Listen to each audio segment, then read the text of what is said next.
Bienvenidos a otro episodio más de Jefas y Jevas, historias de latinas que valen $1,000,000. Soy tu anfitriona Celina Nogueras, Purpose Driven Latina, First Generation Investor y empresaria fundadora de MOA Design Agency. Le enseño a las mujeres a escalar su negocio y sus finanzas personales y transformar su mentalidad de escasez en una de inversión, transformar su relación con el dinero. Contamos las historias de mujeres que narran su trayecto para llegar al millón. Entrevistamos temas y mujeres importantísimas en cada una de sus industrias para hablar de temas que son importantes para ti como empresaria o son importantes para manejar tus finanzas personales.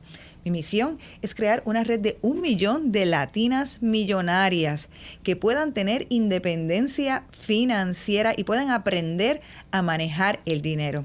Si te encanta nuestro podcast tanto como a mí y quieres ser parte de nuestra comunidad de eventos, de mentorías, de programa de membresía, recuerda seguirnos en las redes sociales, suscribirte a nuestra lista de correo para que te enteres primero que nadie de cuando estos episodios salen, de cuando tenemos eventos, de cuando tenemos los Jefa y Jeva Saving Challenge. Tenemos toda una comunidad de mujeres que están ya puestas para aprender a encaminar sus finanzas personales. Así es que suscríbete a esa lista para que no te pierdas ni un solo de esas notificaciones. Este es un episodio, estoy súper contenta y agradecida porque es una colaboración especial con la firma legal Ferraioli, líderes en derechos de propiedad intelectual, derecho corporativo y derecho laboral para todo el Caribe, no solamente Puerto Rico, sino LATAM y el Caribe. Así es que cuando derechos de autor y propiedad intelectual se trata, si tú tienes una marca que quieres registrar, si tú tienes contratos que hacer laborales, si tú tienes alguna disputa laboral que quieras resolver, Ferraioli son los especialistas y los expertos para estos temas. Así es que quiero darle las gracias a ellos por auspiciar el podcast de la mujer empresaria y dueña de sus finanzas, jefa y jeva. Así es que le voy a dar en el día de hoy la bienvenida y tengo a mi lado a una jefa y jeva, la licenciada Nicole Rodríguez, Senior Associate de Ferraioli. Bienvenida. Gracias, Celina, y gracias por la invitación. Estamos en el día de hoy prestos para hablar de un tema que es importantísimo para todos los que son empresarios allá afuera, ¿verdad que sí? Eso es correcto. Vamos a estar hablando en el día de hoy de derecho laboral, pero nos vamos a enfocar en el día de hoy en empleados y contratistas independientes y saber un poco más y aprender las leyes laborales. Así que si tú tienes un negocio, ya sea que estás comenzando, ya sea que ese negocio está creciendo, usualmente siempre, y te lo digo yo, empresaria y dueña de MOA Design Agency, uno siempre tiene preguntas y siempre tiene alguna consultoría que hacerse, sobre todo porque también incluso las leyes van cambiando. Así es. Así es que uno como empresario tiene que saber sobre la ley laboral. Vamos a hablar entonces con Nicole, hacer algunas preguntitas, pero Nicole, hablaba un poquito también de usualmente el tipo de cliente que viene a donde ti. ¿Cuáles son esas dudas que normalmente es que tiene? Bueno, nosotros en Ferraioli, en el Departamento de Derecho Laboral, ayudamos a nuestros clientes con lo que es la consultoría preventiva. Así que eso es cuando un cliente tiene una duda de cómo manejar a sus empleados o hay alguna situación en el lugar de trabajo, nosotros los ayudamos a atenderlas y a resolverlas. Y también si eso escalara en un litigio o una reclamación administrativa, nosotros también los ayudamos con ese proceso. Por lo que estás diciendo, puede ser un negocio de cualquier escala, puede ser un negocio pequeño que ustedes atiendan, alguien que se quiera relocalizar a Puerto Rico o un negocio existente, ustedes atienden todos los tipos de escala. Correcto, nosotros nos especializamos atendiendo y ayudando a lo que son los patronos, sin importar su tamaño, desde startups, negocios que están comenzando, negocios que ya están establecidos. Aquí estamos para ayudarles. Bueno, pues entonces vamos a lo que venimos, como dice Giselle, que me encanta siempre decir eso. Eso es un mom joke, disculpen a las que no entienden la referencia. Vamos a hablar de empleados versus contratistas independientes. Esos son, yo diría que son las categorías más grandes, ¿verdad? De diferenciación entre cuando uno va a contratar personal. Esas son las categorías más amplias. Dentro de lo que son los empleados, pues tenemos muchas subcategorías que también podemos hablar aquí un poquito más a fondo. Pues cuéntanos un poco la diferencia entonces entre ellas. Un empleado es una persona natural que un patrono contrata para que le brinde sus servicios a cambio de una compensación. Los servicios que ese empleado está dando al patrono son servicios que están ligados al negocio o a la empresa de ese patrono, a lo que el patrono se dedica. Y esos servicios el empleado lo da bajo la supervisión del patrono. Por el contrario, un contratista independiente puede ser una persona natural, que es un individuo, una persona, o una persona jurídica, que un principal, en vez de un patrono, contrata para que le dé ciertos servicios. La diferencia es que esos servicios que da un contratista independiente son servicios que no van a estar ligados al negocio o a la empresa del principal. Y mayormente son servicios que se dan de manera incidental. Los contratan para un proyecto, para un término establecido, y el contratista independiente da esos servicios independientemente, no bajo la supervisión o bajo las instrucciones del principal. El contratista independiente es como un sole proprietor, un dueño de negocio que da esos servicios según él lo entienda, no bajo las instrucciones del principal. Y en ese sentido, por ejemplo, vamos a hablar existe dentro de la categoría de empleados, existen varias entonces tipos de empleados. Existe el empleado que es por hora y existe el empleado exento. Correcto. ¿Cuáles son esas diferencias? Bueno, porque yo pienso que de eso no se habla mucho. Sí, bueno, esos son... Particularmente del empleado exento no se habla mucho. Son empleados que los hay en casi todos los negocios, pero que a veces es distinto hilar y poder determinar cuál es uno y cuál es el otro, y cómo clasificar correctamente a los empleados que tiene cada patrono. Un empleado exento es un empleado que no está protegido por muchas de las leyes del empleo en Puerto Rico y también las federales que nos aplican a nosotros aquí. Los empleados exentos típicamente son los profesionales, los ejecutivos y los administrativos. A estos empleados, para que se considere que son realmente empleados exentos, tienen que cumplir con ciertos test. Está el de los duties, las funciones que ellos hacen, que son las que les mencioné, profesionales, ejecutivos y administrativos. Y también está el salary test. Se le tiene que pagar un salario fijo. Ese salario no se va a afectar dependiendo de las horas que él trabaje o la calidad del trabajo, porque es un salario que ya fue establecido por contrato. Por el otro lado, tenemos lo que son los empleados no exentos, que le dicen por ahí los empleados hourly o por hora, que son empleados a quienes se les paga un sueldo por hora trabajada. Ellos tienen que trabajar para recibir esa compensación. Esos son, por ejemplo, empleados cajeros, asistentes, secretarias, son empleados que no cumplen con esas funciones de ejecutivos, profesionales, administrativos. En el caso de los empleados exentos, ha sido bajo mi impresión, no sé si estoy en la impresión correcta, también que tienen que, sí, la parte de las horas no se mide, pero sí se miden a través de unos KPIs y se mide a través de que ejerza sus funciones. Correcto. O sea, de que el trabajo esté hecho al final del día, como quien dice. El patrono, por virtud del contrato o de sus políticas, establece qué es lo que él espera de ese empleado exento. Ya sea KPIs o espero que trabajes ciertas horas a la semana, espero que cumplas con tu trabajo. Así que no tienen ese rigor de las horas de trabajo establecidas por ley, pero sí las que establezca el patrono, los requisitos que establezca el patrono por virtud del contrato de sus políticas. Has dicho una palabra importante, es la parte de las políticas.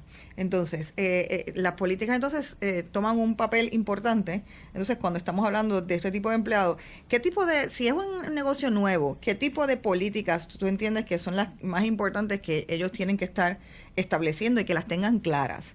¿Y cómo se hace entonces con las políticas? Las políticas se comparten un principio, las políticas están en un sitio que las personas estén visibles, se le entrega, hay una copia de que las firman. ¿Cómo también? Entonces, ¿qué se hace eso? Bueno, en Puerto Rico nosotros tenemos algunas políticas que son requeridas por ley. La ley requiere que los patronos tengan, por ejemplo, un protocolo de violencia doméstica, un protocolo de acoso laboral. Recientemente se aprobó una ley que requiere que los patronos tengan un protocolo para atender quejas de hostigamiento sexual. Tienen que tener un protocolo para atender lo que es el discrimen por orientación sexual. Esas son políticas que se establecen por ley. Todos los patronos tienen que tenerla. Además de eso... Pero pueden ser una cosa sencilla, o sea, cuando tú dices una política, la gente a lo mejor se intimida y puede ser una cosa complicada y simplemente es que la persona sepa qué hacer en caso de que eso ocurra.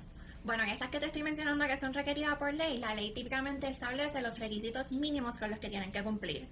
Establecer cuál es el propósito de esa política, establecer quién es la persona a contacto en caso de que haya una queja, por ejemplo, en el de acoso laboral o en el de hostigamiento sexual, cómo se van a investigar esas quejas. Todo ese proceso tiene que estar en esa política. Ya hay políticas más sencillas, que son las políticas discrecionales que el patrono puede adoptar, como por ejemplo las políticas de asistencia, cuáles son los requisitos, si un empleado se va a ausentar, cuánto tiempo antes tiene que notificar esa ausencia o esta tardanza, y ya esas son más políticas de la operación del patrono, y ahí el patrono tiene mayor discreción y las puede hacer cuán extensas el patrono quiera o cuán sencillas quieran. Pero sí es bien importante que esas políticas se le notifiquen a los empleados.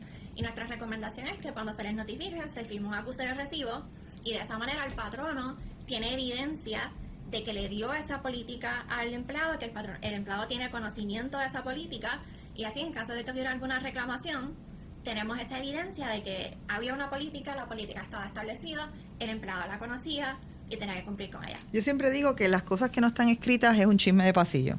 O sea, que uno debe tener toda la documentación escrita. Y esto puede incluir algo hasta positivo para la persona, como lo es, por ejemplo, una política de comisiones.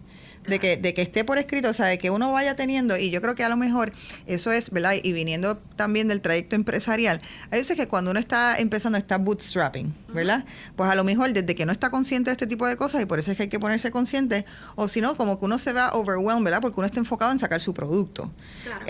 ¿verdad? Y entonces, pues para eso entonces es que uno acude entonces a profesionales un poco para que los ayuden, y es importante pedir información dentro de tus colegas, dentro de otras personas que tú conozcas en la industria, igual a ver, pedir referencias, o sea, referencias en el sentido de que, mira, ¿cómo es que tú haces esta cosa versus cómo haces, ¿verdad? Porque la política, como bien dices, no es un libro fijo. Cada empresa tiene su política, desde políticas de trabajo híbrido hasta políticas de trabajo remoto, hasta políticas de trabajo. En el caso de nosotros tenemos una política de que puedas trabajar fuera del país una cantidad de meses en el año.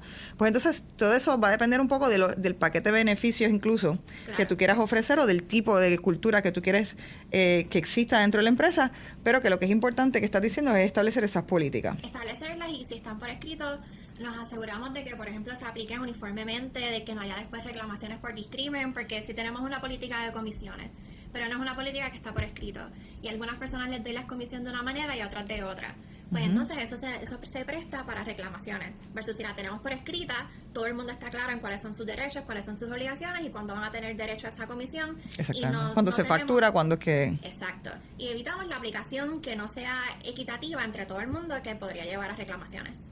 Y entonces, esas son a lo mejor, hemos hablado de algunas de esas políticas discrecionales, pero están unas políticas fijas que impactan y varían dependiendo si eres servicio profesional o eres empleado. Y entre ellas estas vacaciones, bonos, maternidad y paternidad. Háblanos un poquito entonces de ¿cuáles son esos beneficios clásicos que tenemos que estar mirando?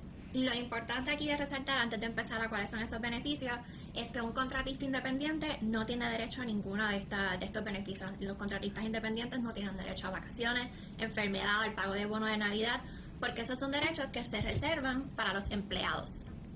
Ahora, cuando hablamos de los beneficios que tienen los empleados, es importante también dividir entre los empleados exentos y los empleados no exentos.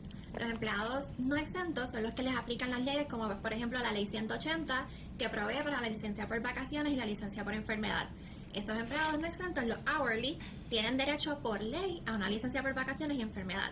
No así los empleados exentos. Los empleados exentos podrían tener derecho a licencia por vacaciones o enfermedad o PTO, como le llaman en algunos casos, pero eso sería por virtud del contrato que tiene el empleado exento con el patrono o de las políticas que establezca el patrono. Y ahí el patrono tiene discreción. Podrían darle los mismos beneficios que se dan por ley, o podría establecer una política distinta que aplique a los empleados exentos. Y así también uno puede decidir, por ejemplo, cuáles son los días oficiales de la empresa. Puede decir, pues la oficina va a cerrar, por ejemplo, en el periodo navideño y entonces todo el mundo tiene que coger vacaciones en esa época. En los empleados exentos eso aplicaría de esa forma. Sí, los días feriados si un patrono otorga ciertos días feriados, pueden poner esa lista de días feriados en una política, en su manual, y esos días ningún empleado va a trabajar, y eso ya es una política establecida por la compañía. Así que el patrono tiene esa discreción de adoptar las políticas según entiendan necesario por sus operaciones, y las que le apliquen a los empleados exentos, como licencia por vacaciones, enfermedad o PTO, establecerlas también a través de políticas. Ok, pues entonces vamos a profundizar un poquito entonces sobre a lo mejor algunas de los bonos, maternidad. ¿Podemos un poco hablar sobre eso? Sí, el bono de Navidad es un derecho que tienen todos los empleados en Puerto Rico. El bono de Navidad está establecido por ley. Y por ley, el patrono entre el 15 de noviembre y el 15 de diciembre tiene que hacer ese pago del bono de Navidad a los empleados que cumplan con ciertos requisitos que son establecidos por ley. De igual forma, tenemos la licencia por maternidad en Puerto Rico. La licencia por maternidad es un derecho en virtud de ley que aplica a todas las mujeres trabajadoras. No importa si eres empleada exenta o no exenta, nosotros tenemos licencia por maternidad cuando hay una persona que da a luz, y también una licencia por maternidad para mujeres que adoptan niños. ¿Y cuántos días normalmente, tradicionalmente es eso?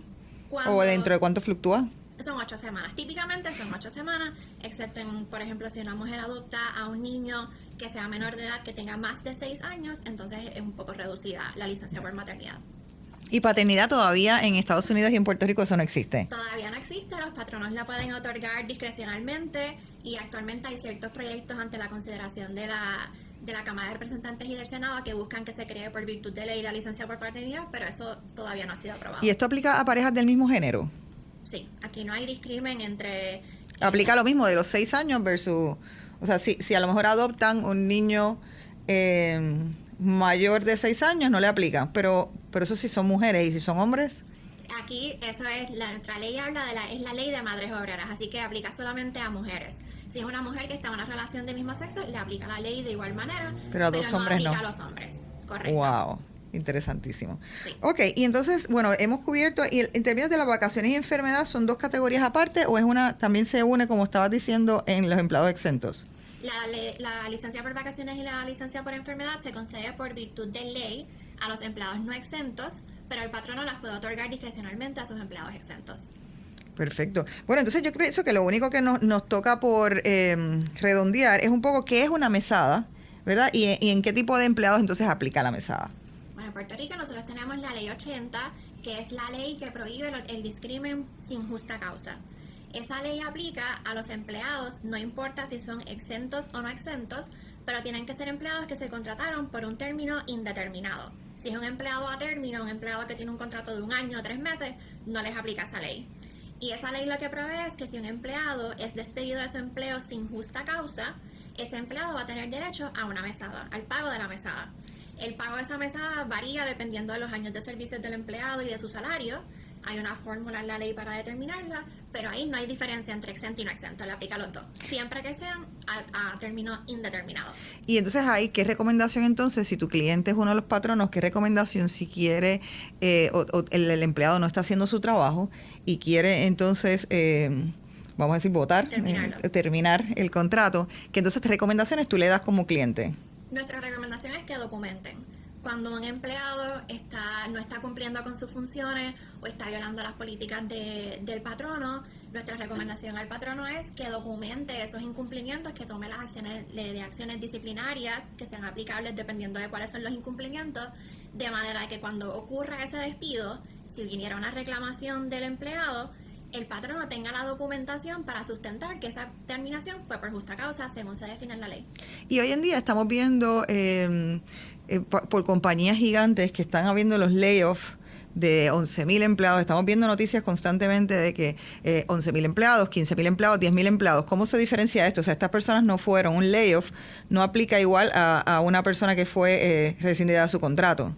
Sí. ¿Cómo? Nuestra ley 80 establece ciertos requisitos con los que se tienen que cumplir cuando esto ocurre mayormente por reestructuraciones o por una merma en producción. Pues cuando esas terminaciones ocurren, la ley tiene ciertos requisitos con los que se tienen que cumplir para que se entienda que fue, por ejemplo, una reestructuración bona fide y así el despido de esos empleados sea por justa causa.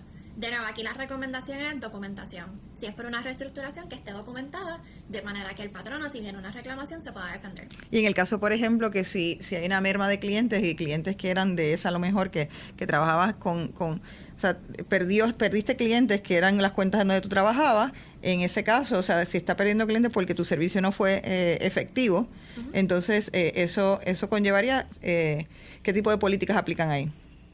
Para terminar a los empleados, igual la ley 80 establece ciertos requisitos con los que tiene que cumplir ese patrono para que si termina un empleado porque hubo una merma en producción o una merma en ganancias, se puede establecer que esa terminación de esos empleados fue por justa causa.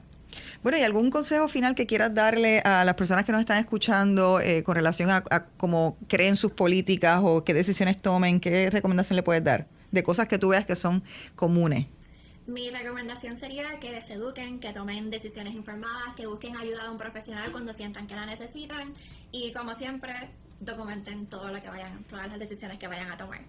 Pues muchísimas gracias nuevamente. Le damos las gracias a la licenciada Nicole Rodríguez por estar aquí con nosotros en el día de hoy. Gracias por estar aquí con nosotros y compartir tu conocimiento. Gracias a ustedes por la invitación. Gracias a la firma de abogados Ferraioli por ser coauspiciadores de este episodio hoy de Jefas y Jevas. Saben que tenemos sobre 100 episodios listos para que puedas escucharlos en nuestro podcast. Así es que si te gusta nuestro contenido, asegúrate que, mira, que tú le das a ese botón de like, que nos dejas un review. Dejarnos un review nos ayuda muchísimo a poder compartir esta información tan valiosa. Si es valiosa para ti, para que la compartas con otras mujeres.